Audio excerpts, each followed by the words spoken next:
जी आपने बहुत अच्छी भावना भाई कि ज्ञान मिले, और उसमें एक एडिशन मैं करना चाहूँगी कि सद्ज्ञान दे सरस्वती माँ, जो भी ज्ञान दे सद्बुद्धि दें और हम सबको अपनी कृपा दृष्टि बनाए रखें। बिल्कुल। और अब मैं आमंत्रित करना चाहूँगी अवध प्रांत की रहने वाली किसी नन्ही बच्ची की तरह जोश, उत्साह और मोस्ट इम्पॉर्टेंटली क्यूरियोसिटी से भरी एक रचनाकार को, जो आज भी उगते सूरज, बहते पानी और फुदकती गिलहरी को देखकर उतनी ही रोमांचित हो जाती हैं जितनी कि कभी बचपन में हुआ करती थी।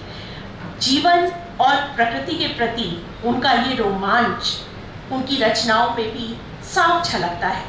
तो ये है साहित्य मुग्धा दर्पण की अध्यक्षा रेखा अस्थाना जी। स्वागत है रेखा जी आपका। और पुनीता सिंह जी भी आ गई हैं, आपका भी बहुत बहुत स्वागत है। एक एक करके ट्रैफिक स्वागत है पुनीता जी, आ रहे हैं जी।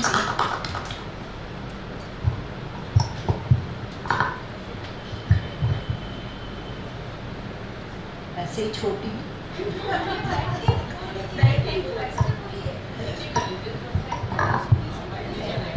कोई बात।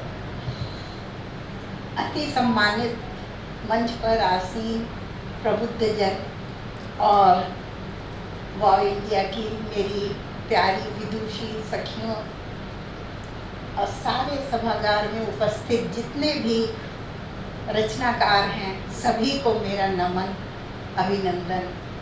बहुत अच्छा लगा और ये यहाँ तक लाने का श्रेय हमारी वाव इंडिया की सारे सदस्यों को है, विशेषकर हमारी पूर्णिमा जी, क्योंकि वो उसी साहित्यकारों में श्रेष्ठ है, शिरोमणि हैं।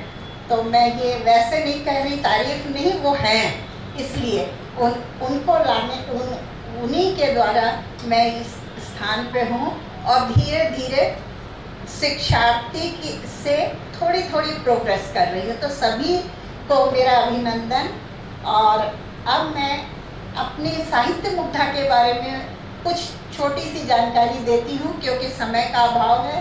वैसे भी हम सब ट्रैफिक में इतने परेशान हो गए, तो इस कारण थोड़े ही संक्षेप में ही बताऊंगी। साहित्य मुग्धा दर्पण ये इसका जन्म 6 वर्ष पूर्व हुआ, लेकिन बीजारोपण जो है वो मेरे बाल्यकाल से ही हो गया था। अंकुरित होने में काफ़ी टाइम लग गया, तो वो धीरे धीरे अब पल्लवित और पुष्पित हो रहा है आप सबके सहयोग से। तो क्योंकि बाल्यकाल से ही मुझे माँ, मातृभूमि और मातृभाषा से अगाध प्रेम था और है, रहेगा। अब ये तो मरणोपरांत ही जाएगा, क्योंकि मुझे बहुत मीठी और अच्छी सी अपनी माँ जैसी भाषा लगती थी, तो मैं उस ओर झुकाव होता ही चला गया। ज्ञान तो ज़्यादा नहीं है, ज्ञान तो अंतिम समय तक भी कम अपूर्ण रह जाता है। तो ये उसकी जन्म की कहानी है और अब विकसित हो रहा, पल्लवित हो रहा है, पुष्पित भी हो रहा, फल देने वाले हो रहा है। तो इस कारण हाँ, इसमें वाव इंडिया की सारे सदस्यों का बहुत वरद हस्त रहा है और उनके वजह से हम यहाँ पर आए। और कई बार डॉक्टर पूर्णिमा शर्मा जी ने इस साहित्य मुग्धा के साथ, वाव इंडिया के साथ इसको जोड़ा।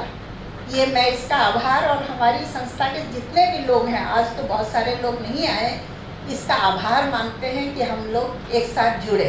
और जब तक इतने पारस मणियों का हाथ रहेगा तो निश्चित ही मुझे लग रहा है कि आगे बढ़ता ही जाएगा।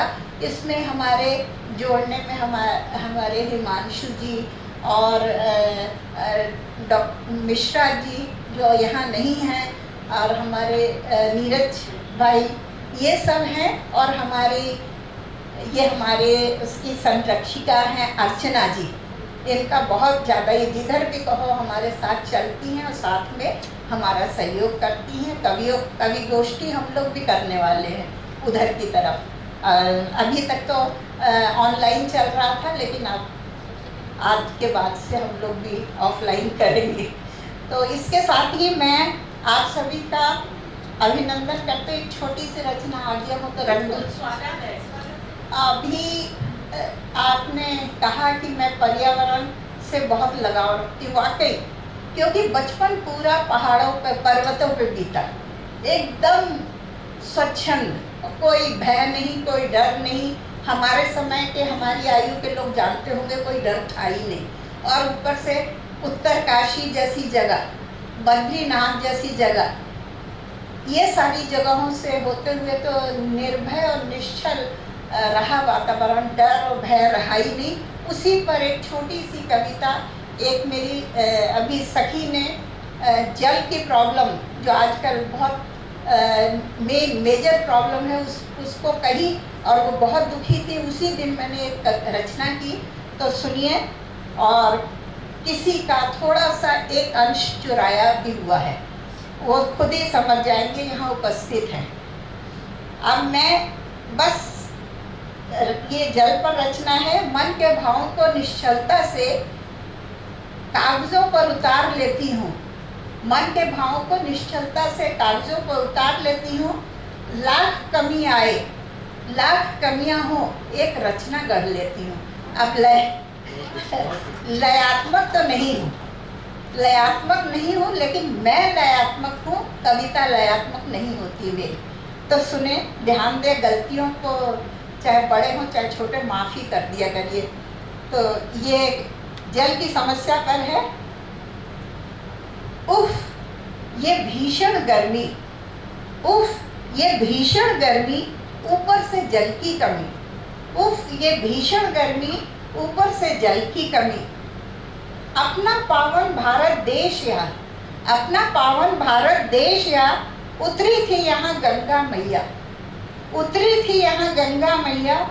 भगीरथ के भागीरथ प्यास से, नदियों का जहाँ हो जाल, नदियों का जहाँ हो जाल, वहाँ कैसे मच रहा जल पर भीषण बवाल।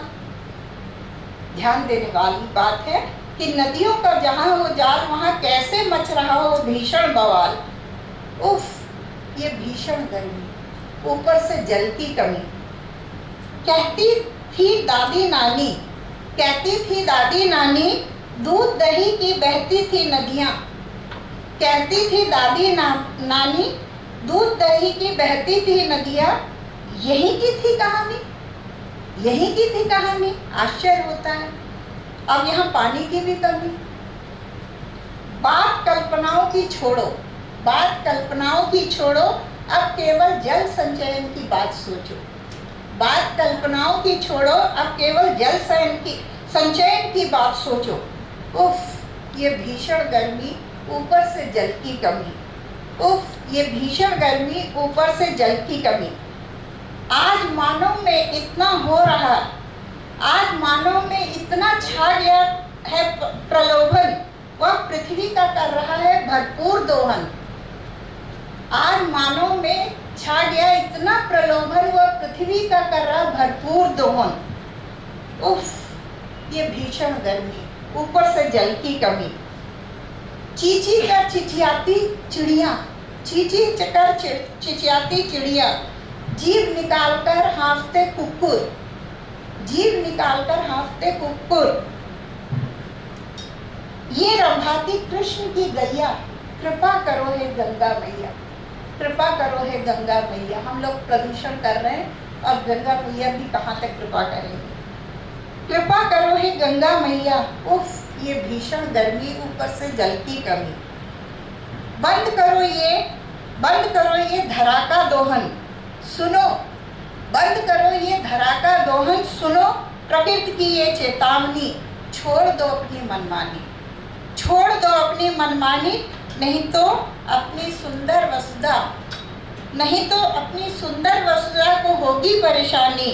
उफ, ये भीषण गर्मी, ऊपर से जल की कमी, ऊपर से जल की कमी। हम सभी जल की कमी से परेशान हो रहे हैं। बाकी मेरी कविता थोड़ी बहुत पर्यावरण से। धन्यवाद।